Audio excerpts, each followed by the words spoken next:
Radical Radio Collective. 4ZZZ. You are tuned into 4ZZZ, 102.1 FM. We just heard then from Alter Metalingus. Other way around. With their song Alter Bridge. Other way around.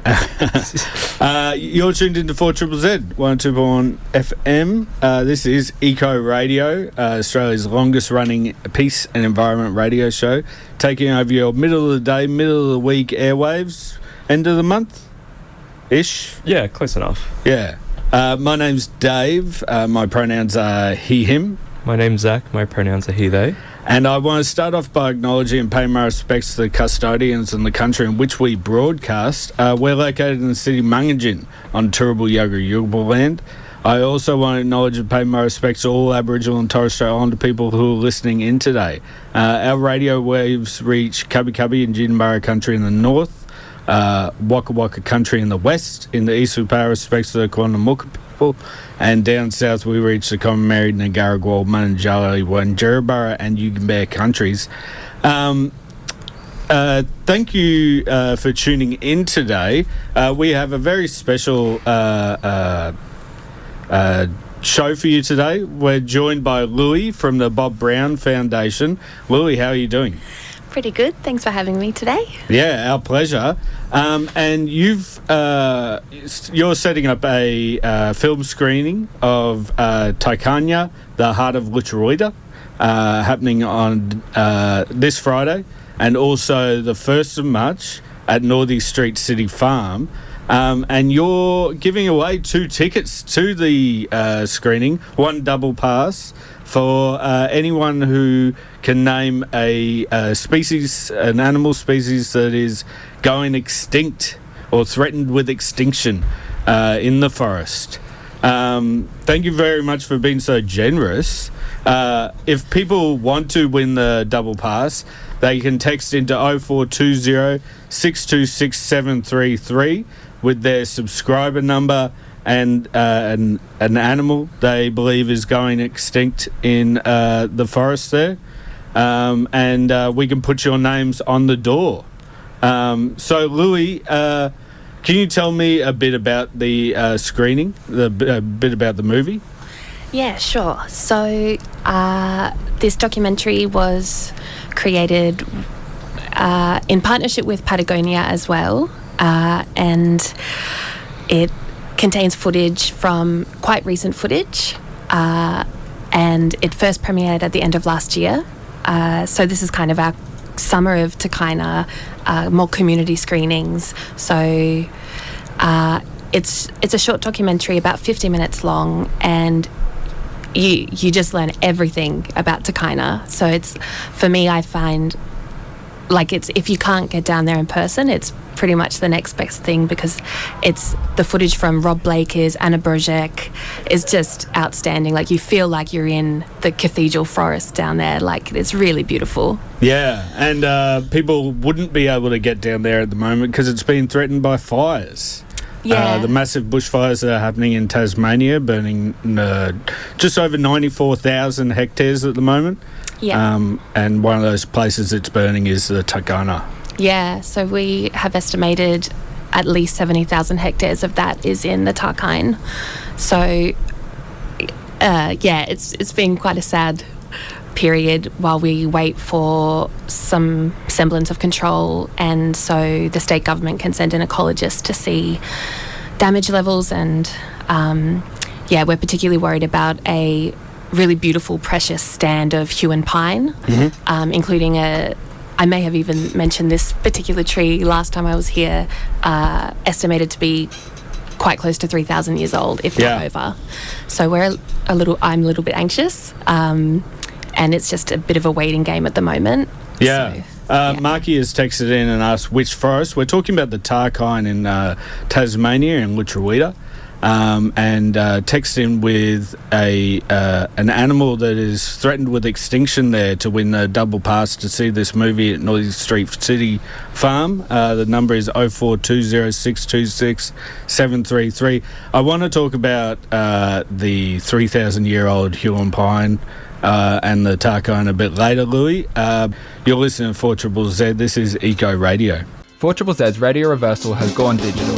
Since 2012, the collective have been building a record of radio theorising, organising, mistake-making, rethinking and community building that happens across this city. So, if 1 hour a week isn't enough for you, head to radioreversal.substack.com to learn more about the Radio Reversal podcast, or listen to the full episodes via your favourite podcasting app.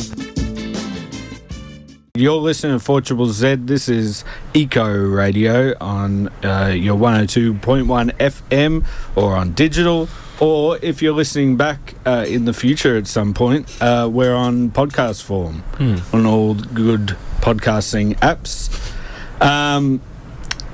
We did get a couple of texts in about animals that may be going extinct in the Takayna forest. Unfortunately, Marky texted in and he said the thylacine. That has actually gone extinct a long time ago, Marky. It's not threatened with extinction anymore. Although I did read that the embryo that they're growing for thylacine has moved halfway. So it's halfway into becoming a thylacine again, I guess. Okay. So maybe Marky's correct. I suppose that it depends on your philosophy surrounding when life begins. Yeah. Yeah.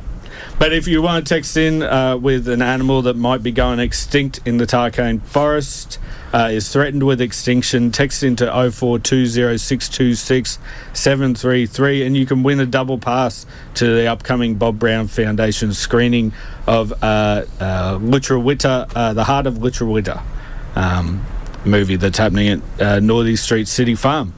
Now, Zach, you went herping. I did. Again.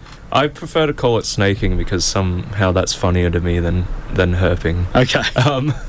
But for those that don't know, herping is essentially when you go out looking for reptiles or frogs, because the study of amphibians and reptiles is known as herpetology, and so you get that name for herping from herpetology. Yep. I went out to Gundawindi, which is about 3 or 4 hours inland on the New South Wales Queensland border, and I'm just going to go through a list of everything I found. So found 3 Burton's legless lizards, which we've talked about on the show before. They are lizards, not snakes. They're more closely related to geckos than they are to skinks or snakes. I found 5 spotted black snakes, 1 red-bellied black snake, which was just a hatchling, maybe about 40 centimeters long or so. It was quite cute, actually. A thing called a Deviz banded snake, also known as a mud adder, and those ones look very, very derpy. They're quite cute. Mud adder. That's a nice common name. I found a tarantula out there. We don't actually have tarantulas in Brisbane. They kind of skirt around us, so they're west of the Great Dividing Range, and then you only see them on the coast from like Rockhampton upwards, so that was really cool to see as well. I found 2 lace monitors. One was a Bell's phase lace monitor, so they are still like the same species of regular lace monitor, but they get these more yellow rings around them, and it's just like a different colour morph sort of thing. I found an eastern snapping frog, otherwise known as a New Holland frog, and many other desert-dwelling frogs. We finally found a death adder, which I'd been looking for years at this point. I actually learned that... Well, I didn't learn, but the death adder isn't called a death adder because it adds deaths. But in Europe, there's this group of snakes called adders, and they look quite... the death adder looks quite similar to those adders, so like the European adder. And why are the European ones called adders? I don't know. That's just like the name given to them, I guess. Okay. Yeah.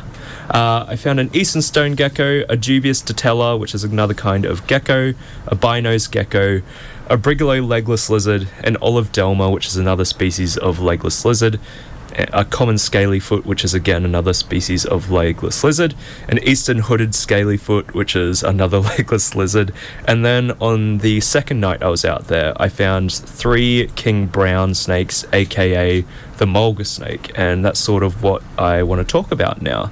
So the name king brown, it's a massive misnomer, because they're not actually brown snakes, even though the snake could potentially be brown. So in the snake in snakes in Australia, you've got brown snakes, and then you've got black snakes. And the king brown is actually a member of the black snake family. Of course. Despite being... Yeah, makes total sense. Makes total sense. They do have like quite a wide variety of colours they can have, so they can actually appear really, really black at times, but they're still known as a brown snake. And then even their other name, the mulga snake, then mulga's a kind of habitat, and they're not only found in mulga, so they're just full of shit in general, to be honest. Yeah, so they do have a highly varying coloration, so some can be like a standard brown, some can be quite maroon, some can be coppery, some can be olive, and then some you get closer to that pure black. And their scales are actually two-toned, so this means they have two different colours on a single scale. So they kind of like start off in that varying level of colour, whether it be brown, maroon, etc., and then they taper off into a more black coloration. So that's like one of the ways to really identify them. And that two-tone that two-tone coloration of scales gives them a really reticulated pattern. They're very, very pretty snakes to look at. And the coloration can be more or less uniform depending on the location that they're found in. So in the far north, you're not likely to get as much of that black coloration towards the tip, whereas in the southern part, the scales can almost be entirely of that black colour. Oh, okay. And these snakes are quite large. On average, they can reach 2 meters long, and the largest recorded was 3.3 meters. Oof. And they have a really like big buffy head as well. Like they are quite robust snakes.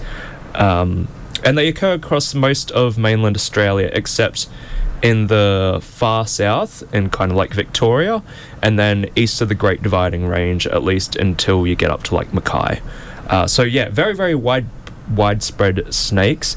And we found 3 of them the night we found some of them, and this was actually the most eastern they've been recorded on iNaturalist, which is pretty cool. It was still like only an hour further east, but I don't know, expanding that potential location range is always a bit that's cool. Citizen science in action. Exactly.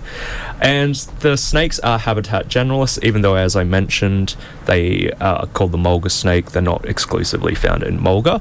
So they can also be found in tropical rainforest, sandy deserts, woodlands, and they're quite prominent in disturbed areas such as crop fields. And in fact, there was a 2013 study called "The Density of an Environmental Weed Predicts the Occurrence of the King Brown Snake, Pseudechis australis, in Central Australia." And this found that essentially the deeper this invasive grass was, the buffel grass, the more likely it was for the mulga snake to be present. And the reason they chose the buffel grass is purely because it's like pretty invasive, and there's high concentrations of it in areas that the king brown snake is known to be found. So weeds in general, quite a good predictor, but that study was exclusively using the buffel grass.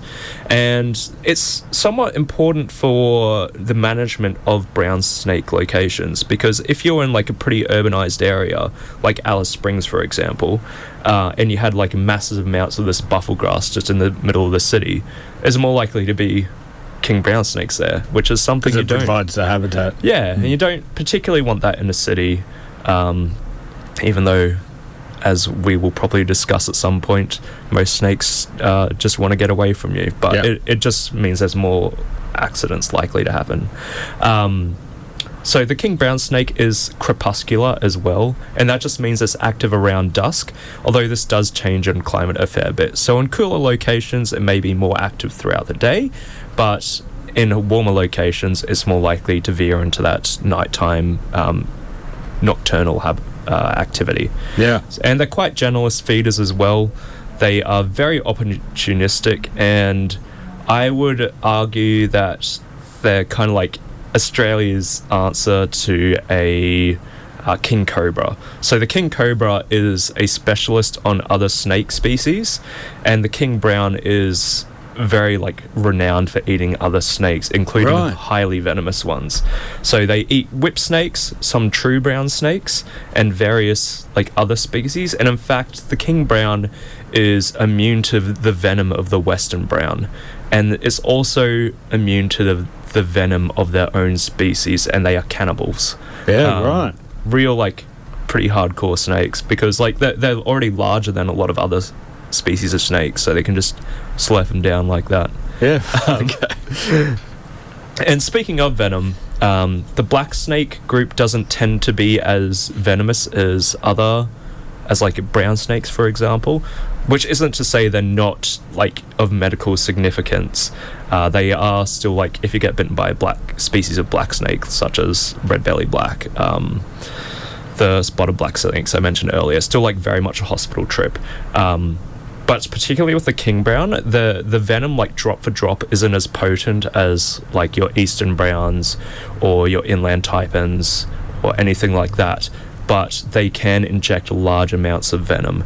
And I read somewhere that in 2016, a king brown was able to release 1,500 milligrams of venom in one bite, which is 1.5 grams of venom, which is a lot of venom for a single bite. I think the eastern brown, for comparison, gets like 0.2 milligrams. Oh, wow. So yeah, it's pretty significant, the difference, because although it's not as potent, if it just injects a heap in you, then it's still very suboptimal for that person. Yeah. In saying that, the last recorded death was in 1969, so quite a whiles away. I think the person was reaching under their bed to pick up a pack of ciggies when it got them. At least that's Double killer. Yeah. That's why you shouldn't smoke cigarettes, kids. Yeah. It's because Snakes might be there. Yeah, exactly. Yeah. Fun fact is 60% of the people who die from cigarettes is due to picking them up and getting bitten by a snake instead. So the king brown can bite repeatedly and chew as well, which is how it gets a lot more of that extra venom in. And the effects of it are that it breaks down blood cells, disrupts cells, it affects muscle, and affects nerve cells as well. So there's a whole concoction of things that the king brown snake can do to you if you're bitten.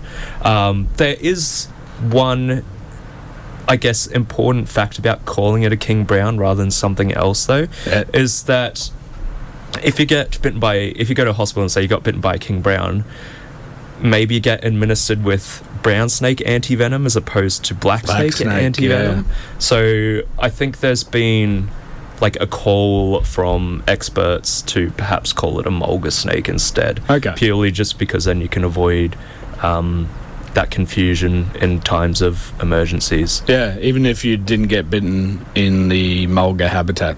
Yeah. Yeah. Everything is very confusing. Thank you for that, Zach. Nightmare fuel. I got to hold a couple of wild ones as well, which is fun. Oh, yeah? Yeah. I have done my venomous snake handling course, so I wouldn't recommend it for novices. For listeners, yeah. All right. You're listening to 4ZZZ 102.1. This is Eco Radio. Paradigm Shifts podcast is available online and via your favourite podcasting app, challenging the assumptions of our current society to investigate alternative ways of living for a world based on justice, solidarity, and sustainability. Tune in to the Paradigm Shift podcast. Just search The Paradigm Shift for ZZZ. You're listening to Eco Radio, the radio of the future. You are listening to Eco Radio, the radio of the future. Thank you, small child. Yes. Bingo. 3 weeks in a row. What's the capital of the Democratic Republic of the Congo, Dave? Congo? Democratic Republic. It's Kinshasa. Ah, okay. Yeah. Thank you. I know all the capitals of all the world Do you? countries. I do. You can test me. You're a impressive young man. Yeah, I've just had too much time on my hands at some points. Oh, okay. Yeah. And a great memory. Apparently. Oh, yeah. Okay. Well, we are talking to Louie here from the Bob Brown Foundation. And, Louie, we've got a winner for the double pass to see Takayna, the Heart of Lutruwita, screening at Northey Street City Farm this Friday, or at the Saturday at the 1st of March. Mina has won it, so Mina, we will get in touch with figuring out where you'd like to see the movie. And you answered with what animals are threatened with extinction in the Takayna. You said the Tasmanian owl or Tasmanian devil. And the Tasmanian owl, the Tasmanian masked owl, is it? Yeah. Yeah, big barn owl. Yeah, right. Gorgeous. And the Tasmanian devils in the Takayna, you were saying, don't have any cancer on their faces. Yeah, there's a small population there that appears to be cancer-free. Yeah. Yeah, so very important. And how important is the Tasmanian masked owl there? Also very important. The curious thing about them was that they hadn't been studied much, and so most experts and then led the government to believe that they are only found in more dry eucalypt type forests and woodlands. But our campaign scientist Charlie spent months and months in Takayna recording masked owl sounds. So yeah, right. They were the first of their kind. Including breeding pairs, so it was very, very important. And then Rob Blake, as the wildlife photographer, managed to follow that up with images that were also very hard to come by. They're quite shy, but also quite high up in the food chain, so they're very important for the cascading effect downwards. Yeah. Yeah. Okay. So the Takayna, as we mentioned earlier, is threatened with these fires in Tasmania.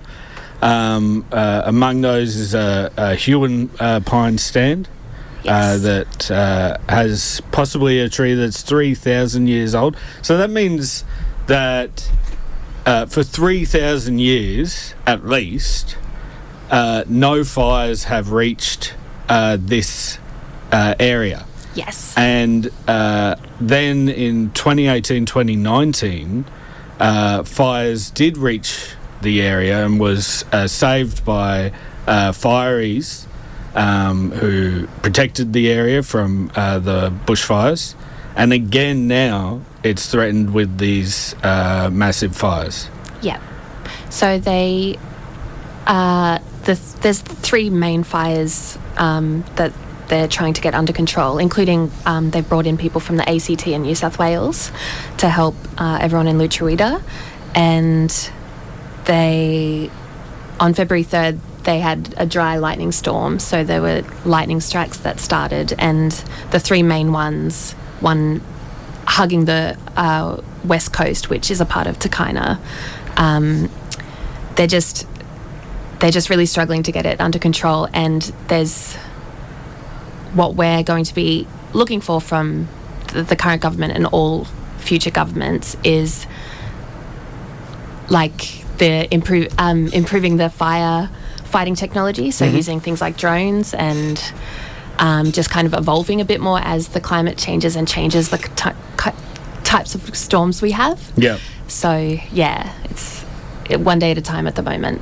Yeah. So the film that's going to be played on Friday, this Friday, and also on the 1st of March, really shows what is so special about the forest, the Takayna. What can you tell us about the Takayna that might give us some awe, even if it's just over the audio medium? Yeah, absolutely. I can try. It's a beautiful place. It stretches about 500,000 hectares of the northwest down to the southwest coast of Lutruwita, and it's remarkable in its biodiversity and the different environments that are there. So you can be driving along and you are in cool temperate rainforest, and a second later you'll be in subalpine regions and then through button grass country, which is just kind of remarkable to see swathes of it. And then you hit the coast, which is just I've never seen the ocean like this before. Just huge waves all the way out to sea, because the roaring 40 winds hit the first thing they hit is the west coast. So it's just it's like another planet out there. So the rocks and the shrubbery and the animals that actually can manage to live there, because it's absolutely wild. And it's also culturally extremely important to the Palawa people, the original people of Lutruwita, including a huge stretch of the beaches that are beautiful middens as well. So the end goal for the Bob Brown Foundation, after the whole area gets World Heritage protection, which is currently in the process right now, is to give the land back to the First Nations people. And there's already a great ranger program, so First Nations people are caretaking that area, but it's also up against the usual things like four-wheel driving, being allowed on the beach and all that stuff. So it's already in very good hands, but a lot more needs to be done to get this area protected. Yeah, so how can we help up here in Brisbane? Come see this beautiful documentary and be inspired. And if you can't make it down there in person, there's avenues on the Bob Brown Foundation website and the Takayna.org website, in that you can send emails to politicians. You can choose to donate if you're able to, which furthers our campaigning on the ground. And just spreading the word, I think, is really, really helpful, because I certainly didn't know a lot about this place before I visited, and it's one of the most precious places we have left on this planet, and it's very, very, very important that we protect it, and we can all do a little bit to help. Yeah, I mean, like an old-growth forest that goes back 3,000 years for one particular tree is a pretty special place anywhere in the world, but especially, here in Australia. So that's happening at Northey Street City Farm this Friday at 6:45. Film starts at 6:45. We'll be there from 6 o'clock. There'll be food, popcorn, drinks. All money goes to Northey Street as well. Okay, and is there any other films that we'll be showing? On Friday? Yeah. Just the one documentary. Okay. Yeah, but we'll have time for a Q&A if anyone has questions afterwards, and we have copies of our new Takayna book that will be there, and it'll be really nice. Okay, great. And then the 1st of March, you're going to be screening at the New Farm Cinema, so not at Northey Street this time? No, at New Farm, yeah. So that's exciting. There will be space for a Q&A as well there, if needed. Okay, great. All right, so Mina has won that. Mina will be in touch to get tickets to you. And you're listening to 4ZZZ. This is Eco Radio.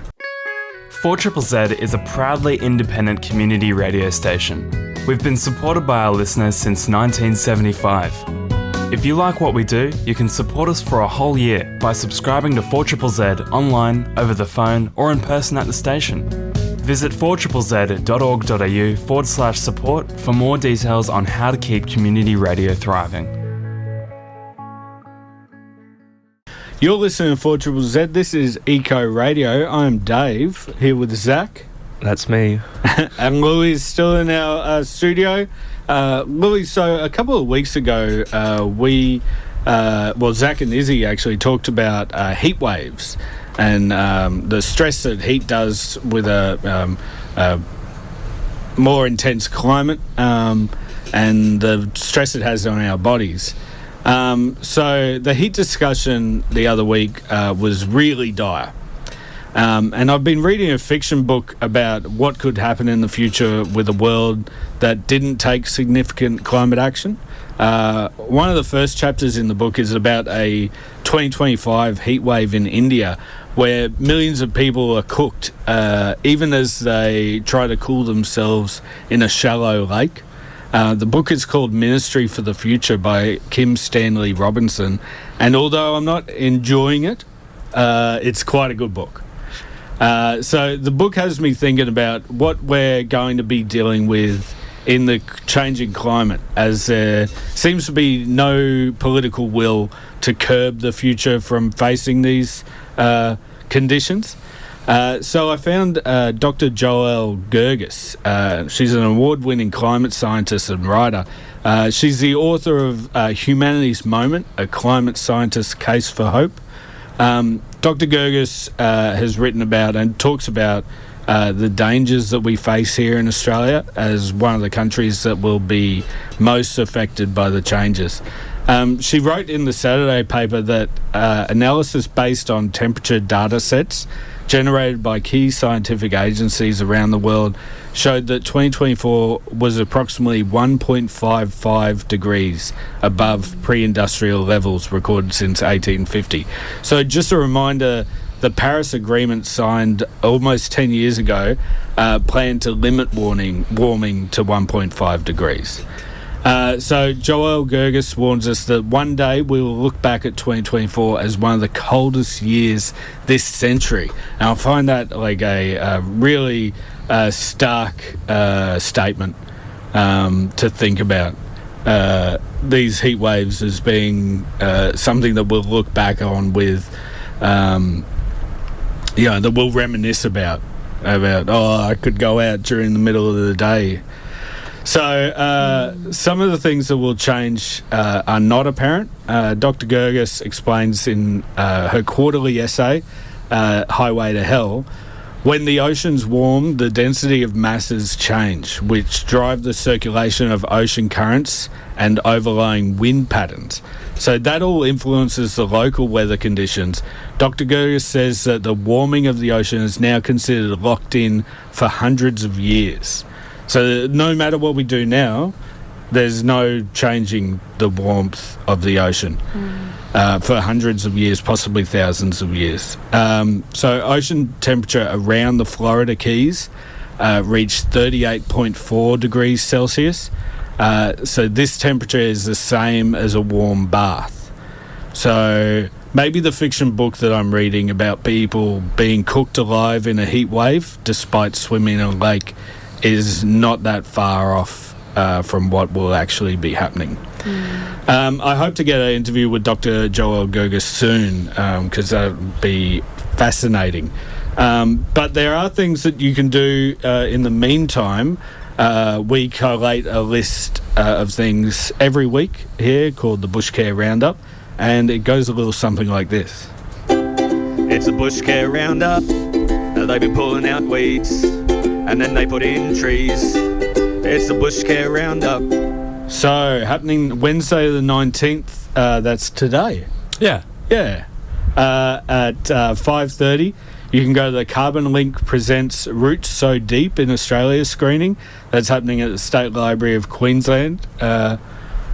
So that one aims to... It's a documentary that aims to speak about how our current agricultural practices are unsustainable when considering things such as soil quality, and how important it is that we actually change our agricultural practices so it is sustainable. Yeah, instead of the industrial profit by any means necessary. Yeah.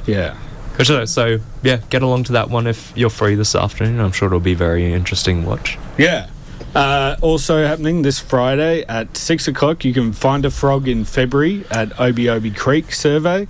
That's run by the Barung Landcare Native Plant Nursery in North Maleny. And then at 6:45, we have the Takayna, the Heart of Lutruwita film screening, run by Louie here at the Bob Brown Foundation. That's happening in Northey Street City Farm. On Saturday the 22nd from 7 till 9 a.m. we have the Mookin-Bah Bushcare Working Bee at 106 Greencamp Road, Wakerley. From 8 till 10 a.m. there is the Jimbalangara Community NDIS Garden Workshop at 28 Ryan Street, Logan Lee. From 8 till 11 we have the Bushcare Site Tour at Perron and Ekaban Creeks and 45 Perron Road, Tarragindi. At 8:30 we have the February Bushcare at 26 Mount Gravatt Outlook Drive, Mount Gravatt. From 9 till 11 a.m. a.m. There is a Bushcare Working Bee at the Chermside Hills Reserve in Chermside West from 3:30 till 7:30. I think it's supposed to be 5:30, but I put it at 7:30. There's the Yeronga Bushcare at the Corso Park, Yeronga. And then from 6:30 till 8:30 p.m, there is the Logan Toad busting at Eagleby Wetlands, Eagleby. Are you going to go there for your toad busting fix? Maybe. I was considering organising one for this weekend, but I need another fridge to ethically put down the toads. Yeah. Yeah. Need bigger space. Get one of those chest fridges. Happening on Sunday the 23rd at 7 o'clock, you can go to Harmon's Reserve Working Bee. That's 34 Wood Street in Manly. At 8 o'clock, you can go to the February Bushcare Working Bee at Thredbo Place Park in Belmont. At 8 o'clock as well, you can go to the Cicada Park Bushcare Working Bee. That's at Cicada Park in Chapel Hill. And at 8 o'clock, you can go to the Native Plant Nursery Working Bee. That's 66 Barron Street, Greenslopes. And that's all your Bushcare Roundup for the day. Thank you very much, everyone, for listening. Thank you very much, Louie, for joining us from the Bob Brown Foundation. And thank you very much for everyone for texting in and engaging with us about what animals are facing extinction. Marky, I would have loved to play that song. I couldn't find it for you, but I hope that the weather is not too bad for you out there at Pooh Corner. You've been listening to 4ZZZ. If you like what we do here and you're a fan of keeping us on air, you can go to 4zzz.org.au/support and become a subscriber. Subscribers get perks like winning double passes to film screenings. Also, if you subscribe this month, you go in the running to win the tickets for the QMAs for 4 people. So get to 4zzz.org.au/support and subscribe. Have a good week. Toodles.